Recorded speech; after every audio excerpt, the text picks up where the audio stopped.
we were fed a lie with this precious flower bullshit. Excuse me, I know you have to cut that out. You know, my pedal was in a lot of flower shops. Like, my pedal experimented so much. It was a good time, and I think that's how I was able to learn myself.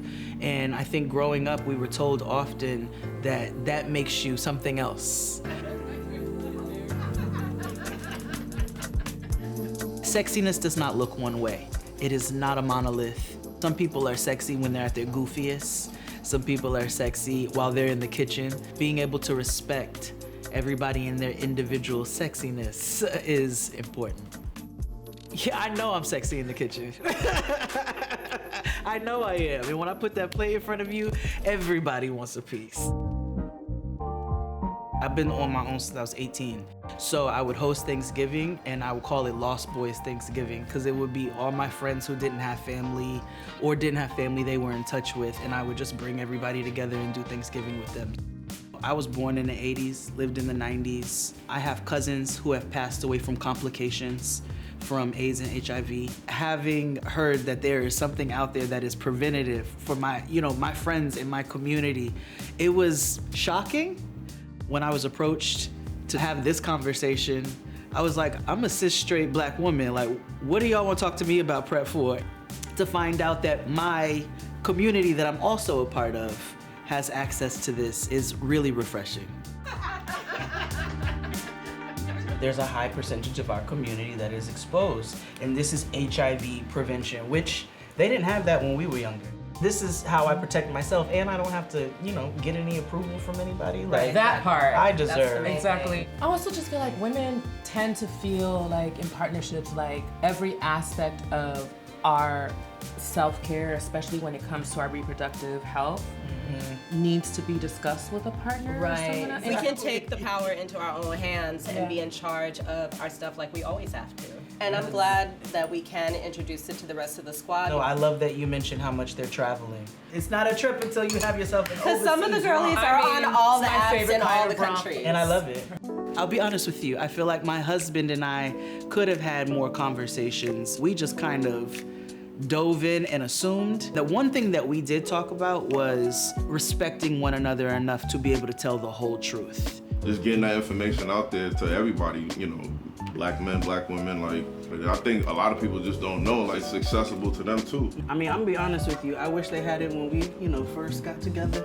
I think that would have been a fantastic safety measure, and I'm not mad at it. You remember when we first met? I was well intended to, start a family with you, so like. Oh yes, you said I'm gonna get you pregnant. Yeah. That's what you said.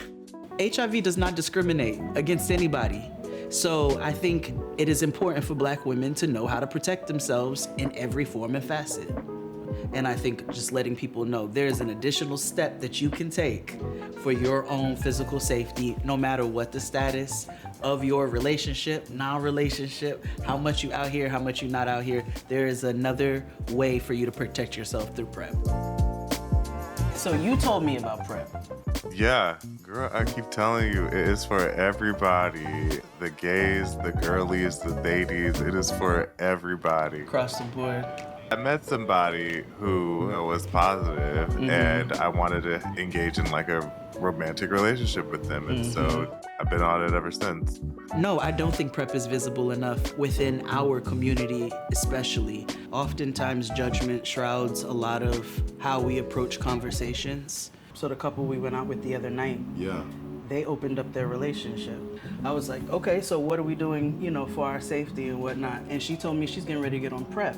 I think it's really good. More black women are like becoming aware of like PrEP and everything, like, because it's available for them. I'm just grateful. I'm grateful that she told me about it. I'm grateful that she's not scared to tell our community what she's doing. But this is really about her safety, and that's what I super respect. We have a daughter, so while she's not at that age right now, she will be a black woman eventually. And I'm glad she has those resources when she gets older. I'm glad my friends now have those resources. Yeah. Why do we not go talk to our mothers or our parents or whoever? It is because of those seeds of shame that have been planted in those ways. Things that have been taught to us that are bad or we're not supposed to do. Don't do it, you'll die and get pregnant, which is not realistic. You know what I mean? Kids feel all kinds of things. And if you're not discussing that with them, they'll never feel fully safe. I think sex, because it's been painted as so taboo for so long, people have not had the conversations in the ways that they need to have them.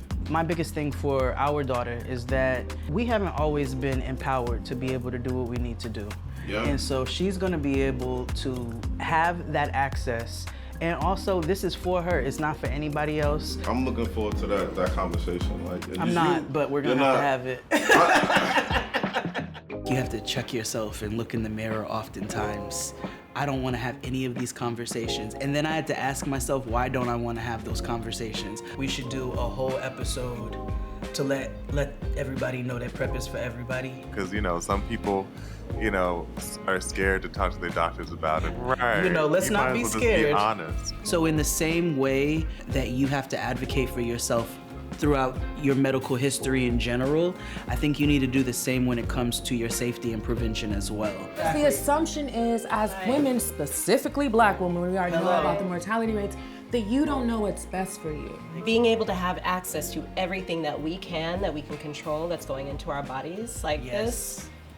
Yeah, Priceless, we need right? it. Priceless. Always make sure that you're asking the questions. I don't care how exacerbated they get. You're gonna answer these questions so that we can continue to advocate for our health. I'm glad PrEP is out there for us because we deserve to be out here having a good time too. Exactly. Okay, and safely. And feeling protected while doing so. When we talk about breaking generational curses, especially as Black women, it's important to create a safe space. I think we didn't know how to create safe spaces. I think some people did, but I think we didn't know how. I love us as Black women so much. They're my favorite people on the planet. We are everything, and we are enough. You know what I mean? We don't need to do any more or any less. We are enough in the way that we are. I hope they feel safe seeing me talk about it. I did not think PrEP was for me, but now I know it is.